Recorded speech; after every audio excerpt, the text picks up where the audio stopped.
At every service interval, Harley has you adjust your clutch. And I know this is one thing I always look forward to because the bike always seems to shift better and feel better after a clutch adjustment. So you'll do this at every service interval. So you do have to have the motorcycle upright, wheel facing forward. You're going to take the primary derby cover off, and if it's not upright, your fluid's going to leak out.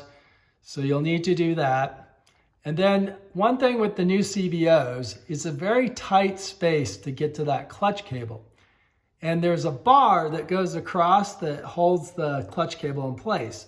And it's actually so tight, you can't unclip the clutch cable without removing that whole bar that goes across the frame. So they have you start by removing the fluid reservoir because you're going to need to get that off so you can get the bar off. There's a cable in the middle that you're going to remove, and then you'll be able to pull that bar off and unhook your clutch cable. So I found it's extremely tight, even along the bottom. So I actually removed the radiator guard to give me more room, and I removed the right cover also to give me more room. That really made it much easier. And then I found one additional clutch cable clip in the fairing that if you pull that off also helps out. The cable is really too tight and it's very difficult to collapse it at that step. So they show you here where the clips are, and they show you that you're going to locate your locking clip, and then you're going to collapse that cable to introduce free play in the cable to make the adjustment. So these are the steps. When they get down to the primary adjustment, so you'll take your derby cover off, and in the primary is where you'll find your clutch adjustment screw.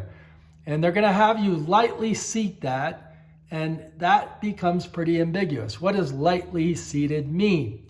So I've seen if you have an Allen key, just the Allen key by itself, you can allow the Allen key just to fall, and where it stops spinning, that is considered lightly seated. So that seems to work well.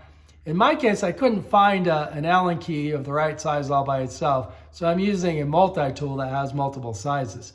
At that point, they have you squeeze the clutch cable 3 times. Now keep in mind, your clutch cable has a lot of free play in it, but it still works, so you need to grab it 3 times. You'll see it move later in the video. Then they have you back it off, a half turn to a full turn. So that'll put it within spec. It's like a torque spec. So minimum is a half, maximum is a full. But many believe that this affects how the clutch feels. And some believe that if you go a half turn, the clutch will grab sooner, and if you go a full turn, it'll grab later.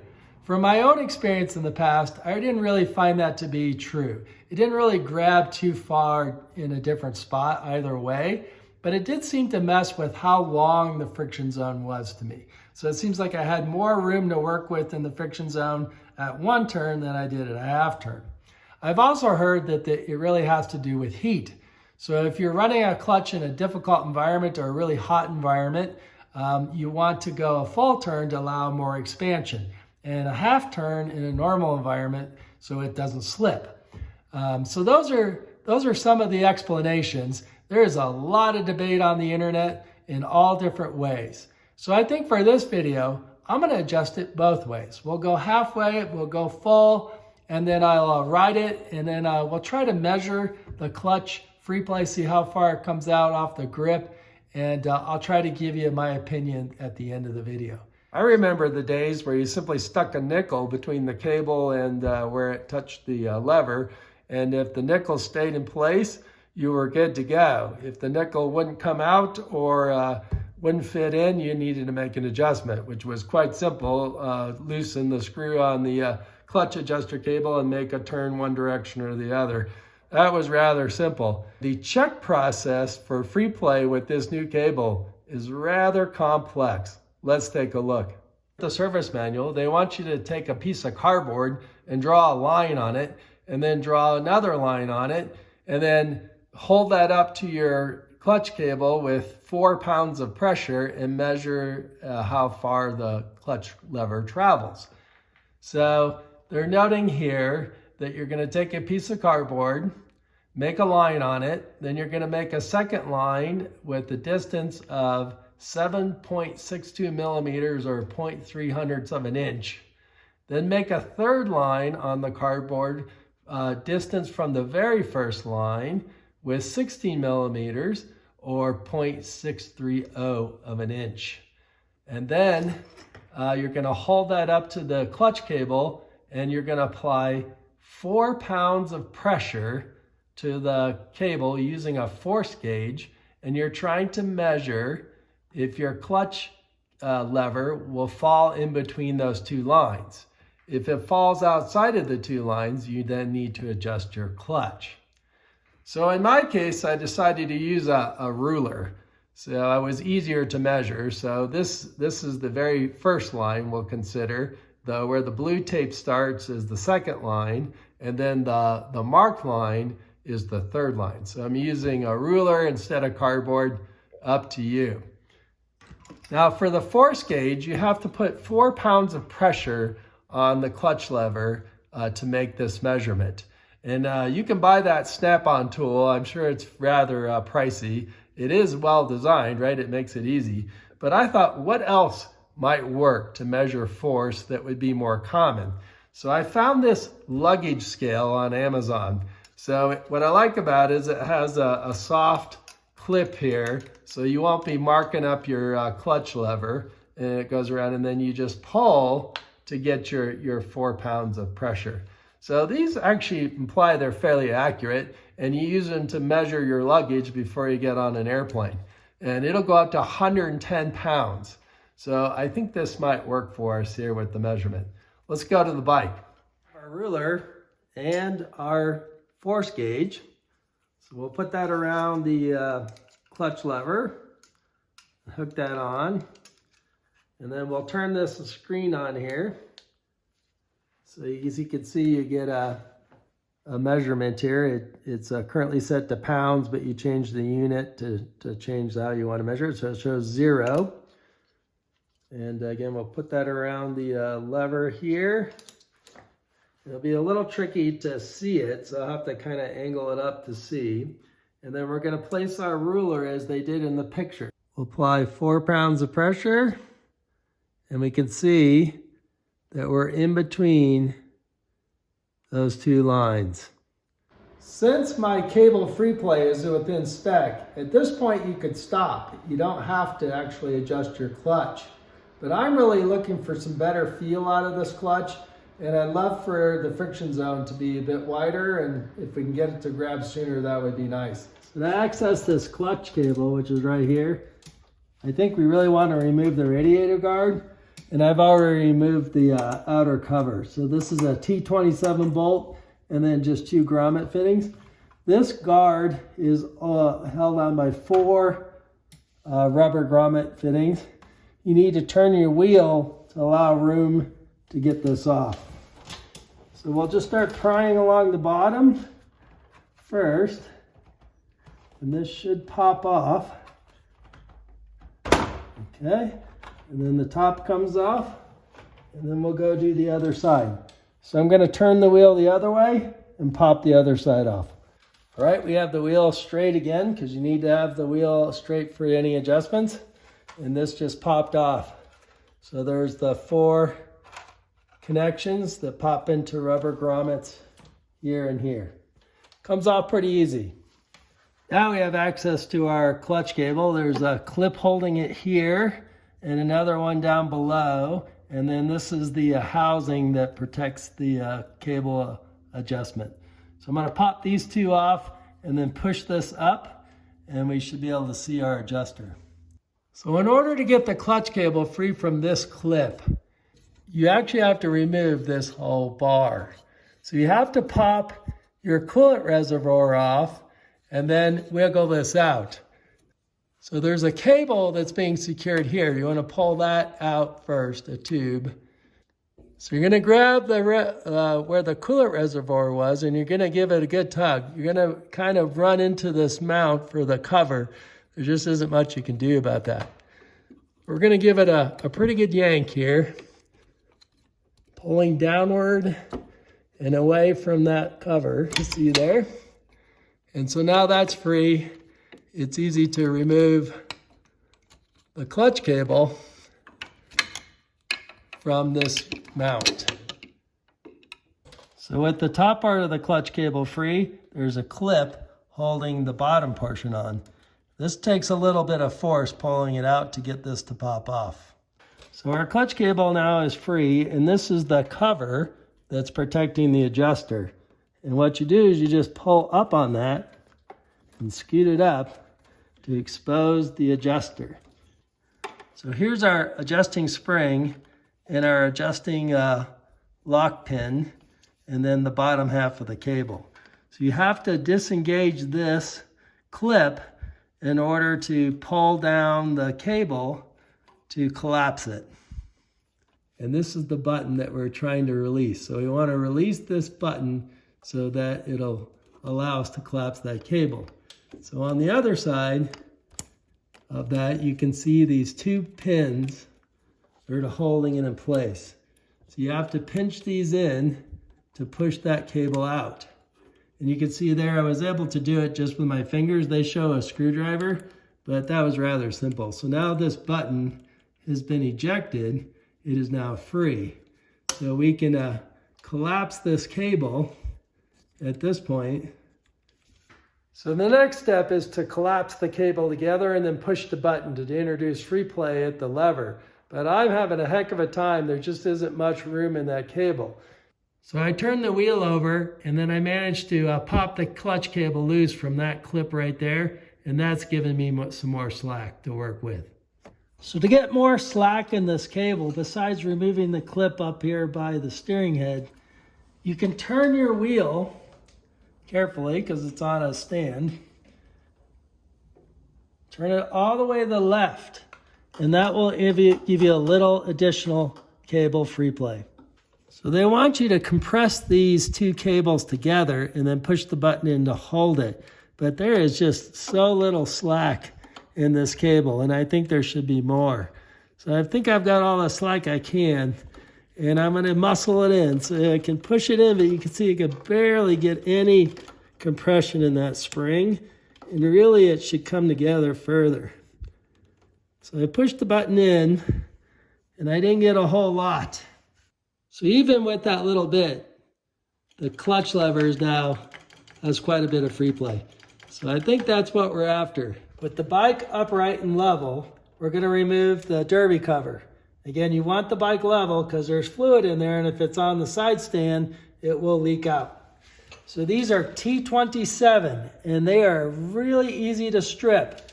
So you want a good sharp T27 bit, and I recommend you push in a little bit when you break these loose. So the other tip, you want to take these off evenly in a star pattern because there's a fair amount of force on the cover, and if you loosen one and you go around in a circle, you're likely to put tension on this cover and you can bend it. So we'll start at the top, a little pressure, pushing inward, and give it a little quarter turn. Then we'll go down, across, same thing, up on the other side,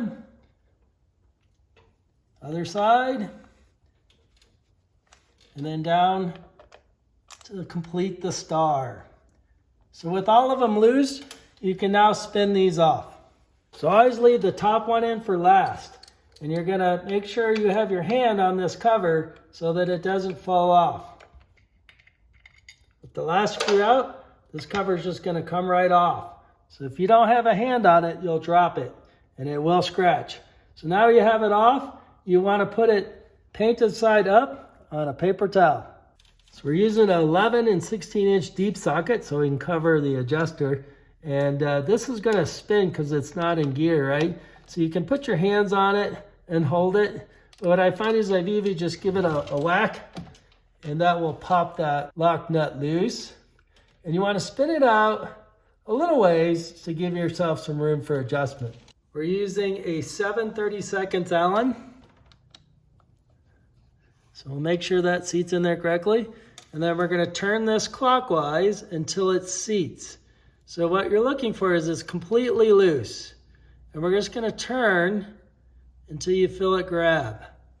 And then back it off, feel it grab, and it should start to grab about the same spot. When you have it grabbing at the same spot, you are lightly seated. At this point, they have you pull the clutch lever in 3 times. So you'll see the hub move. 1, 2, 3. From here, you now make your adjustment. So here's our lightly seated part. So if we turn, that would be about half. If we keep going, that would be a full. At that point, you spin your locking nut in. Now you need to torque this between 72 and 120 inch-pounds without this moving. So how do you do that? So what I like to do is use a bent box end wrench. So 11/16, and you can see it's got an angle on it to allow us to get in there. So you can put that in there and then grab your Allen and seat that back in there. Be careful not to change your adjustment, okay? And so you give it a little torque with your hand, and frankly, that's probably pretty close to 74 inch-pounds. So that has got it locked in place, but with it locked now, you could use a torque wrench. So with the torque wrench in our 11/16 socket, we should be able to safely torque this without that moving. You can put your hand on the hub to prevent it from moving, and there you go. You can see I was pretty close, and I have it set to 100 inch-pounds. With the clutch adjusted, we can release the tension by popping this lock out again. So again, we'll squeeze it from the back. I didn't need a screwdriver last time. I just used my fingers here. And there it goes. You can see the cable now snapped back into place. So with that fully extended, you now push the lock button back in, and they want to make sure on the picture that it secures on both sides. So it's clipped here and it's clipped here. So that's fully seated. So your clutch lever should now be adjusted. So we'll put the clutch cable back together. We'll put the cover back on it. We'll slide that on.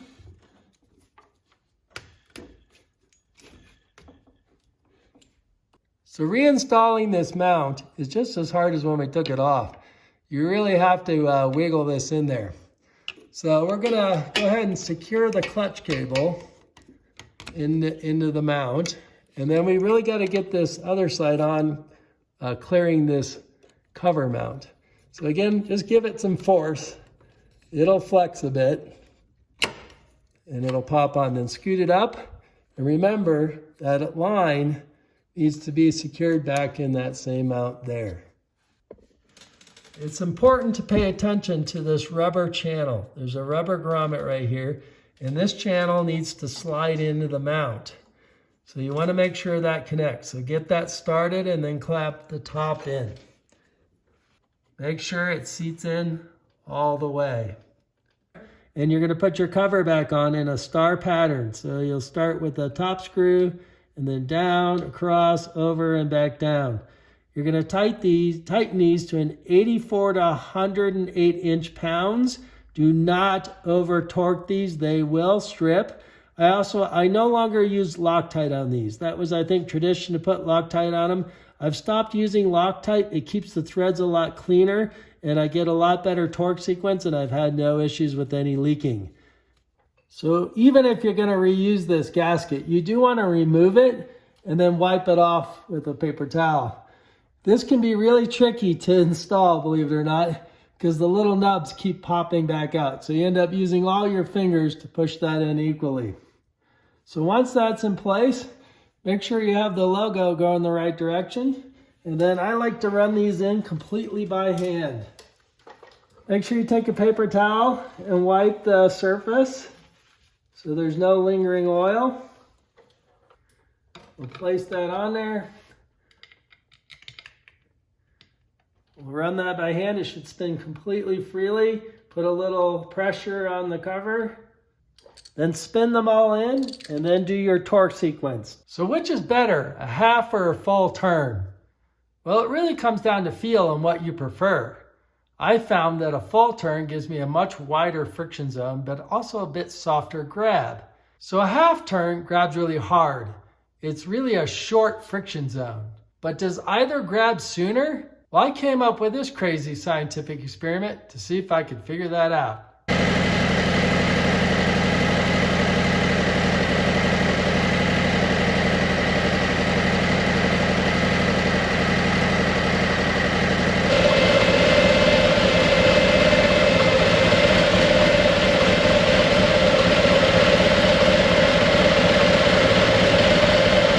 the answer is really a half turn versus a full turn makes no difference as to when the clutch starts to grab off the grip. And I think many of us would think that a half turn would grab sooner than a full turn. I've also read that you should go out of the spec. So go more than a full turn and it'll grab sooner. That proved not to be true. I tried that. And then others would believe, well, go a quarter turn. That will grab sooner. I tried that as well. Didn't make any difference. What it's really making a difference is how wide the friction zone is. If you go a full turn, you have much more friction zone. But it can make the clutch feel soft or like it's not gripping and it may be slipping. And then a really short turn makes it grab really abruptly and really strong. So I do think the answer is about 3/4 of a turn. And that puts you in the middle of the spec. And that gives you the about right feel of that clutch. So how the heck do you make that thing engage right off the grip? The answer is actually in the free play of the clutch cable. The more free play in the clutch cable, the sooner it will grab off the grip. So when you use that spring-loaded, self-adjusting clutch cable, you have to live with where that spring ends up when you release that button. The reality is you could put some tension on that cable and lock that button in to introduce a little more free play in the cable, and then it would grab sooner. Now, the manual doesn't give you that option, but is it really okay to do so? I think so, but let's take a look. Most of us are looking for is a sooner engagement of the clutch off the grip.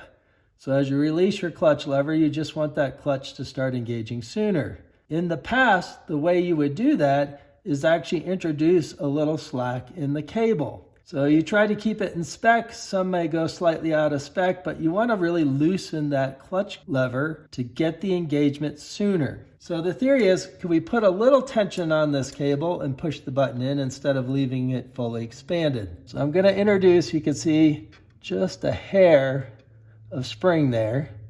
So we'll put just a little pressure on it and push the button in. Okay, so that is now going to hold at that position. Let's see what happens at the lever. So we now have more free play at the lever. Will the clutch engage sooner off the grip now? That's what we're hoping for. We'll find out. But I'll also redo the test to see if the lever is within spec. So with a little bit of extra free play, I am now slightly out of spec, but just by a hair. But I can tell you that clutch now grabs much earlier off the grip and it feels really good. So I ended up with 3/4 of a turn back on the clutch hub and a little bit of extra free play in that cable. This is what I was looking for. The bike really feels great now. It's easy to shift. It's easy to downshift. It's easy to do slow maneuvers. It's really great. So remember, this is a clutch adjustment. So go out and adjust it how you like it. It's really awful to go out for a ride and not have a clutch that you're happy with. It just really ruins your experience. Well, you may get used to it over time, but why live that way? You can make these adjustments and get the clutch right where you want it. That's the beauty of this clutch cable. Do I miss my hydraulic clutch? Well, a little bit. I got used to it and you never had to make an adjustment. But it is nice to fine-tune the bike and get it to feel just how I like it. Really makes a difference on my rides. So I hope you learned something and you'll share this information with someone else. But until next time, in the friction zone.